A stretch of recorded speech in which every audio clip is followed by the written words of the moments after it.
হাসির রাজা, জ্ঞানের রাজা, রসিক রাজা। আমি সব ভেঙে ফেলবো, ভেঙে ফেলবো। অনেক হয়েছে, আর সহ্য হচ্ছে না। আমি সব ভেঙে ফেলবো, ভেঙে ফেলবো। মানে ও গিন্নি, গিন্নি, গিন্নি গো, একটু শান্ত হ, একটু কথাটা শোনো।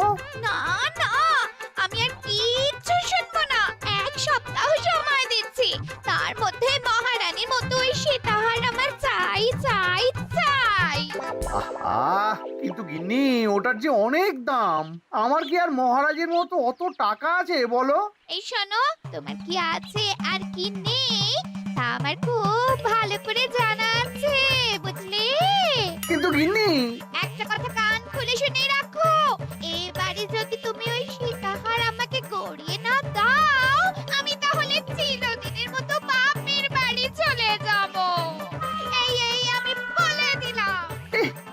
আচ্ছা ফাঁপড়ে পড়লাম আমি, কি যে করি। দূর, আর ভালো লাগে না।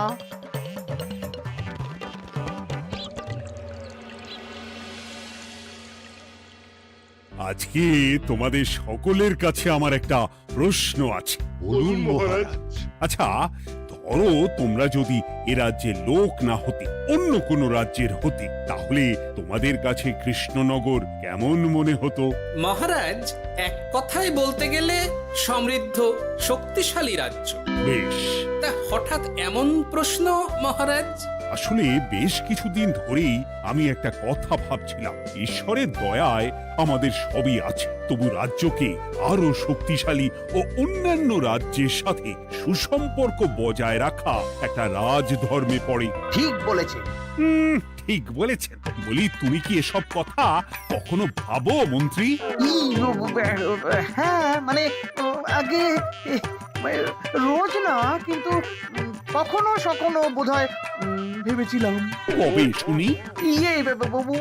ওই তো কিছুদিন আগে, ওই সেদিন। এটা ঠিক কোন সেদিনের কথা বলছেন মন্ত্রী মশাই? যেদিন আকাশে ওই দুটো সূর্য উঠেছিল? তোমাকে সবকিছুতে ফোড়ন কাটতেই হবে না গোপাল, হ্যাঁ? কি আর করি বলুন, আপনার কষ্ট যে আর সহ্য হয় না। যাই হোক, মুদ্রা কথা হলো, এসব কথা মাথায় রেখে এখন আমাদের কিছু করা উচিত। কিন্তু কি করা উচিত সেটা আমি ঠিক বুঝতে পারছি না। এই একটা করে রসগোল্লা খাওয়ালে কেমন হয়? এই, তুমি থামবে? মহারাজ, আমার কাছে একটা উপায় আছে। 10 দিনের একটা মিলন মেলার আয়োজন করলে কেমন হয়? খুব বাজে হবে। একটা মেলা কত ঝামেলার কাজ সেটা বোঝো? একেই কত খরচ, তার উপর আবার অনেক লোক। মোটেই না, এটা তো দারুণ বুদ্ধি দিয়েছো গোপাল। এমন কিছুই তো চাইছিলাম। ধুর, আজ সবকিছুই আমার বিপক্ষে মনে হয়। দিনটাই খারাপ, আমি বরং চুপই থাকি। তাহলে সবাই শোনো, 1 সপ্তাহ পর কৃষ্ণনগর এক বিরাট বড় মিলন মেলার আয়োজন করছে, আর তার জন্য লোকজনকে নিমন্ত্রণ করার কাজ দেখবে গোপাল। যথাজ্ঞা মহারাজ। আর মন্ত্রী, ভালো করে শুনে রাখো, মেলা প্রাঙ্গণ সাজানো, ঠিকঠাক নিরাপত্তা, এসব তোমার দায়িত্ব। আচ্ছা, কিন্তু বলছিলাম যে সবকিছু ভালো করে করতে গেলে খরচও তো। ওসব নিয়ে তোমাকে চিন্তা করতে হবে না। যত খরচই হোক আমাকে বলো, আমি দেব। আরে বাস, তো দারুণ ব্যাপার। এই ফাঁকে যদি কিছু আমারও লাভ হয়ে যায়, তাহলে গিন্নির গলার হারটার কিছু একটা করতে পারবো। বেশ, তাহলে প্রত্যেকে নিজেদের কাজ শুরু করে দাও।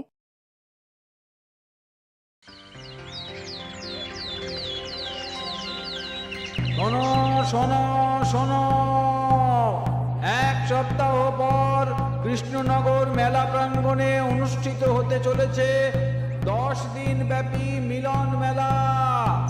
সকল গ্রামবাসীকে এই মেলায় আসার জন্য আমন্ত্রণ জানানো হচ্ছে। শোনো শোনো শোনো।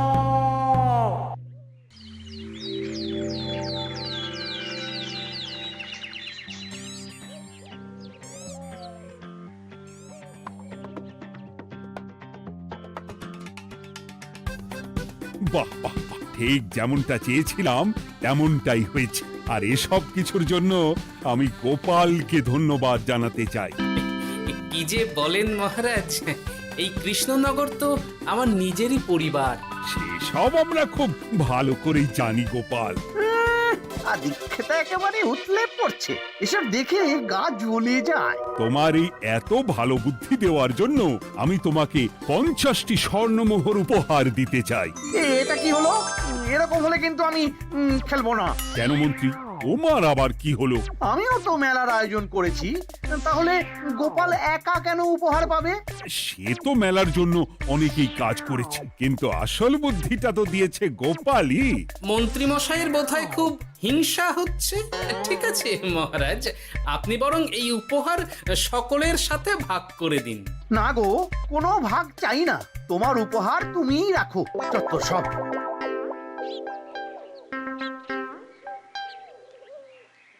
আমার কি এত খারাপ দিন এসেছে নাকি যে আমাকে গোপালের থেকে পুরস্কার নিতে হবে? অনেক হয়েছে। না না না, এবার আমাকেই কিছু ভাবতে হবে মনে হচ্ছে।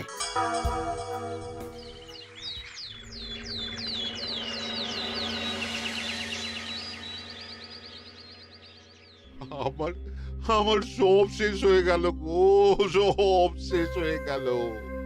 এবার এবার আমার কি হবে? মহারাজ, মহারাজ কিছু একটা করুন, মহারাজ কিছু একটা করুন।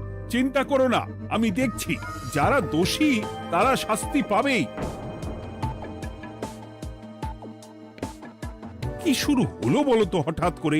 এত বড় বড় চুরি ডাকাতি হয়ে গেল, অথচ কেউ কোনো টেরই পেল না। হ্যাঁ মহারাজ, আসলে রাতের বেলা যখন সবাই ঘুমিয়ে থাকে তখন এই চুরি ডাকাতিগুলো হয়, তাই কেউ কোনো শব্দ পায় না। ভালো করে অনুসন্ধান করো, যে বা যারা এই কাজ করছে তাদের যত তাড়াতাড়ি সম্ভব ধরে ফেলতে হবে, নইলে তো আমাদের প্রজাদের অনেক ক্ষতি হয়ে যাচ্ছে। হ্যাঁ মহারাজ, আপনি কোনো চিন্তা করবেন না।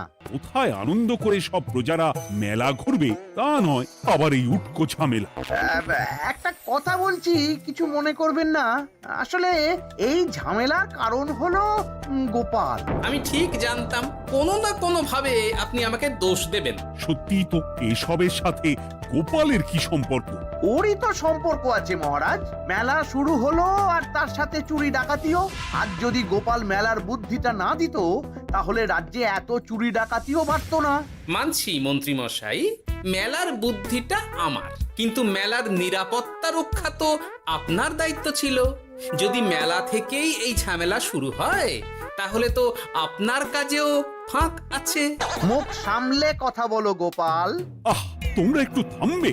এখন নিজেদের মধ্যে ঝামেলা করার সময় নয়। সবাইকে একসাথে কাজ করে আসল চোর ডাকাতদের ধরতে হবে, তারপর বোঝা যাবে কার দোষ ছিল আর কার নয়।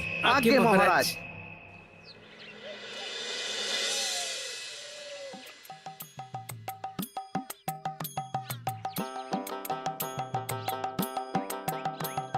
এই তো তুমি এসে গেছো। তাড়াতাড়ি মুখ হাত ধুয়ে বসো, তোমার জন্য একটা জিনিস এনেছি। বলো কি জিনিস? আরে আরে একটু অপেক্ষা করোই না, আমি আনছি। হ্যাঁ বেশ, আনো তাহলে।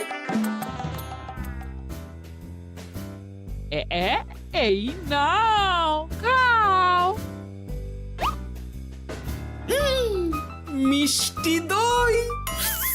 হ্যাঁ গো, খেয়ে দেখো তো কেমন। দারুণ সুন্দর স্বাদ তো গিন্নি। কোথা থেকে এনেছো? ভালো, মেলা থেকে এনেছি। ও জানো, বিনা পয়সায় গো। বিনা পয়সায়? তা কে দিল শুনি? আমি সুজন দইওয়ালা, বড় ভালো ছেলে। শুধু আজ নয়, ও রোজই মানুষকে ভালোবেসে না বিনা পয়সায় দই খাওয়ায়। হ্যাঁ বাবা, বেশ অবাক করা কাণ্ড। আসলে সুজনের দেশের বাড়িতে অনেক জমি জমা, গরু মোষ আছে। ও তাই বলে ওর টাকা পয়সার নাকি কোনো দরকার নেই, তাই ও বিনা পয়সায় খাওয়ায়। হ্যাঁ বুঝলাম। বাবা, খুব ঘুম পাচ্ছে এখন।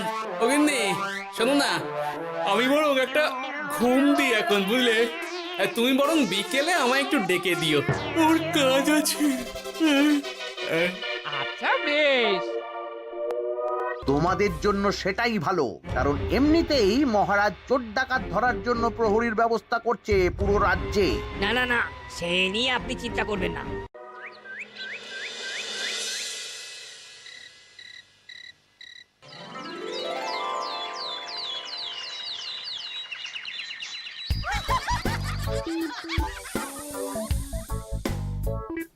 কই গো, ওরে আর কতক্ষণ ঘুম হবে? সকাল তো হয়ে গেল। সে কি গিন্নি, সকাল? তোমাকে যে আমি কতবার বললাম আমাকে বিকেলে ডেকে দেবে। বলি কবেকার বিকেল? গতকালে না আজকে? তা তোমার বুদ্ধিতে কি বলে গিন্নি? আমার বুদ্ধি নিয়ে কথা বলো, আগে নিজের ঘুমকে দেখো। গতকাল বিকেল থেকে ডেকে ডেকে গলা ব্যথা হয়ে গেল, কিন্তু ওনার ঘুম আর ভাঙে না। হতেই পারে না। আরে না, ওদিকে কাণ্ড দেখো, রাতের খাবার পর্যন্ত পড়ে আছে। আজব কাণ্ড। যাই হোক, অনেক দেরি হয়ে গেছে বুঝলে, আমাকে এক্ষুনি রাজসভার জন্য বেরোতে হবে।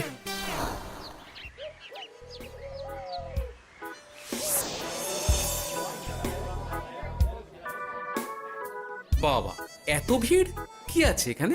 একটু কাছে গিয়ে দেখি তো।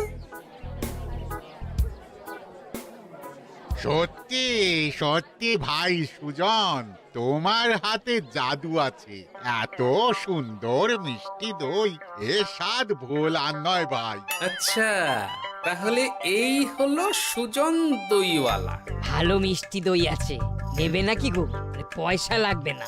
জানি তো, সত্যি দারুণ স্বাদ এই দইয়ের। আমি খেয়েছি তো। তবে আজ নেব না গো, কাল এসে নিয়ে যাব। আচ্ছা আচ্ছা আচ্ছা।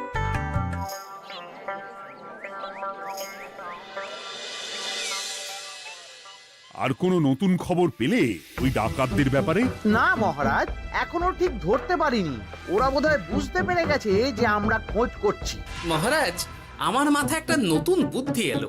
রাতের বেলা করে সব বাড়িতে পাহারা দেওয়া শুরু করলে কেমন হয়? সব চুরি তো রাতেই হচ্ছে। আরে, এ তো দারুণ বুদ্ধি। কিন্তু মহারাজ, আমাদের রাজ্যের প্রহরীরা রাতের বেলা কি করে পাহারা দেবে? কেন কেন, কি সমস্যা? অনেক সমস্যা আছে। তাদের শরীর খারাপ হতে পারে, তার চেয়েও বড়, রাত জেগে থাকলে দিনে তারা সকলে ঘুমোবে, তখন পুরোটাই বেকার হবে। কিচ্ছু বেকার হবে না মন্ত্রী মশাই, আমাদের প্রচুর সেনা আছে, তাদের সকলকে দায়িত্ব ভাগ করে দিলেই হয়ে যাবে। তুমি বেশি বোঝো। গোপাল তো কিছু ভুল বলেনি মন্ত্রী, আমরা পাহারা বাড়াবো। আমি আজই সব সেনাদের সাথে কথা বলছি। সেনাপতি, তুমিও এই ব্যাপারটা একটু দেখো। যথাজ্ঞা মহারাজ।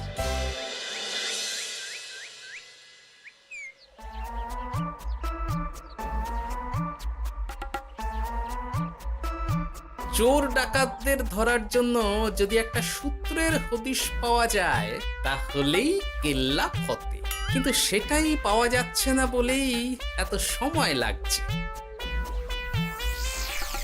আরে, ওটা মন্ত্রী মশাই মনে হচ্ছে না? আড়ালে দাঁড়িয়ে এরকম কার সাথে কথা বলছে? এবার আমি যা বলছি ভালো করে শোনো। আজ রাতে মেলার পিছনের দিকে যে মাঠটা আছে সেখানে চলে এসো। বাকি কথা ওখানেই হবে। এই জায়গা নিরাপদ নয়। বেশ রহস্যজনক ব্যাপার। মেলার পিছনের মাঠ বললো না? রাতে আমাকেও দেখতে হবে কি হয় সেখানে।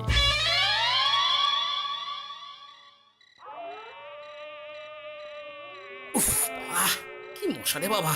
কখন থেকে দাঁড়িয়ে আছি, মন্ত্রী মশাইয়ের পাত্তা নেই কেন?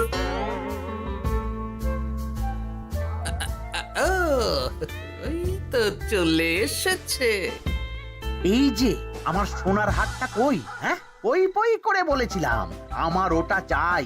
আগে কি আর বলি বলুন তো, ওই হাটটা আমাদের দলের প্রধানের খুব পছন্দ হয়ে গেছে, তাই কোনোভাবেই ওটা দিতে পারলাম না। কি এত বড় সাহস! আমার বলার পরেও তুমি এরকম করলে? বড় ভুল হয়ে গেছে মন্ত্রী মশাই, এবারের মতন ক্ষমা করে দিন, আর হবে না, এই কথা দিচ্ছি। তোমাদের জন্য সেটাই ভালো, কারণ এমনিতেই মহারাজ চোর ডাকাত ধরার জন্য প্রহরীর ব্যবস্থা করছে পুরো রাজ্যে। না না না, সে নিয়ে আপনি চিন্তা করবেন না, আমাদের ধরা পড়ার কোনো সুযোগই নেই। কারণ যে পরিমাণ ওষুধ আমি আমার দইতে মিশিয়ে দিই, সেটা একবার যে খাবে মরার মতন ঘুমোবে। বাহ বাবা, সে তো খুব ভালো। করো করো। তার কোনো নতুন খবর পেলে? মেলা তো শেষের দিকে। হ্যাঁ, পেয়েছি। পাশের গ্রামে বলরাম নামে এক বড় মহাজন আছে। পরশু তার মেয়ের বিশাল ধুমধাম করে বিয়ে। শেষ একটা বড় দান মারতে পারলেই আপনার আমার দুজনেরই শান্তি। আচ্ছা, এই ব্যাপার তাহলে। এসব কিছুর পেছনে মন্ত্রী জড়িত। এইবার বুঝতে পারছি কেন রাতের পাহারাতে ওনার এত আপত্তি ছিল। কিন্তু ওই লোকটা কে? ঠিক আছে, এখন যাও, একটু সাবধানে কাজ করো আর আমার পাওনাটা ঠিকঠাক দিও, কেমন? সে কি সুজন দইওয়ালা? এবার আমার কাছে পুরো ব্যাপারটা পরিষ্কার হয়ে গেছে। না, কালই মহারাজকে সব জানাতে হবে, আর এদের হাতে নাতে ধরার জন্য একটা উপায় ভাবতে হবে।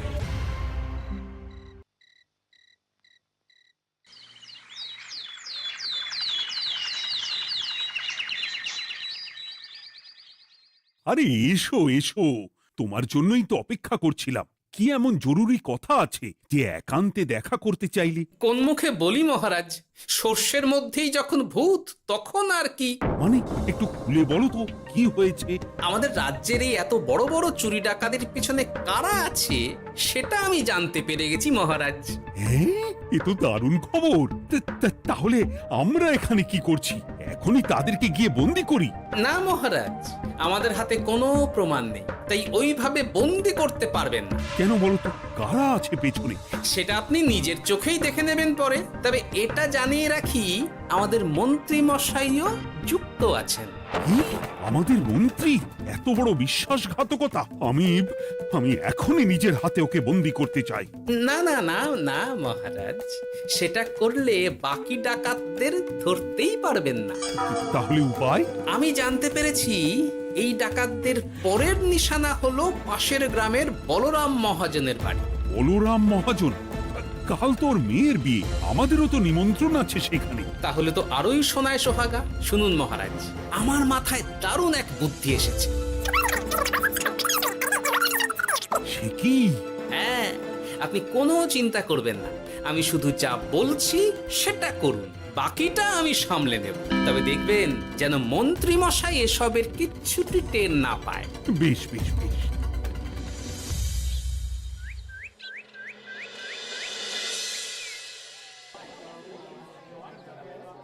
আর তো কিছুক্ষণ, এরপরেই তো সন্ধে নামবে। তোমার সবকিছু তৈরি তো? হ্যাঁ মহারাজ। আরে, মহারাজ আর গোপাল কানে কানে এত কি কথা বলছে? আমাকেও জানতে হবে সেটা। ওই যে আসছে মরকটটা, আমার আর ওকে এক মুহূর্ত সহ্য হচ্ছে না। মনে হচ্ছে গুদুম গুদুম করে ওর মাথায় গাঁটটা মারি। শান্ত হন মহারাজ, দয়া করে শান্ত হন আর একটুখানি। তারপর আপনি মন্ত্রী মশাইয়ের সাথে যা ইচ্ছে করবেন। ওর আমি বরং অন্যদিকে যাই। মুখ দেখলেই আমার মাথাটা গরম হয়ে যাচ্ছে। সেই ভালো। কি হলো ব্যাপারটা? যাই হোক, আর তো কিছুক্ষণ, তারপর আমার বিশাল লাভ হবে। বরং ততক্ষণ আমি পেট পুজো করি।